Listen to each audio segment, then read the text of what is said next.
दिल्ली राजनीति रे हलचल। दिल्ली राजनीति घड़ीके घोड़ा छुटुछि। मंत्रिमंडल में बड़ अदल बदल एने चर्चा जोरदार। निर्मला हाथ को जाइपरे शिक्षा विभाग। ओडिशार नूतन मंत्रिमंडल में किए रहिबे से नहीं ओडिशावासी मन में उत्कंठा देखा देछि। जेकोसी मुहूर्त में मंत्रिमंडल संप्रसारण केन्द्र मंत्रिमंडल संप्रसारण नहीं दलीय महल में शुणा मिलुछि। गत किछि दिन हिला दिल्ली रे खबाखोट और मानस मंथन चलिथा बळी नुआ अपडेट आसुछि।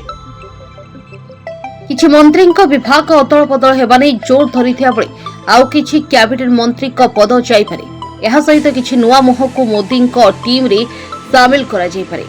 संभाव्य तालिका को नै आरंभ होई जाई चर्चा। चर्चा होछि निर्मला सीतारमण होई पारंती देशर परवर्ती शिक्षा मंत्री। दीर्घ वर्ष धरी अर्थमंत्री अछंती निर्मला सीतारमण। सेभଳି सीतारमण स्थान में पीयूष गोयल होई पारंती देशर परवर्ती अर्थ। सेभଳି संभाव्य तालिका रे किछि नुआ मोहनक नाम मध्य रहिछि।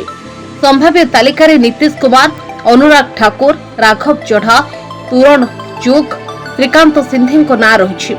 गुरुवार दिल्ली बैठक पर मुख्यमंत्री तांको सोशल मीडिया पेज रे पोस्ट करथिले जे ओडिशार प्रगति, सांगठनिक सुदृढीकरण एवं आगामी कार्यपंथा नहीं आलोचना है। शुक्रवार दिल्ली फेरी बीजेपी राज्य सभापति जो बयान देइछन्ती ताहा मंत्रिमंडल संप्रसारण चर्चा को बल देइछि। Bureau report Odisha 19।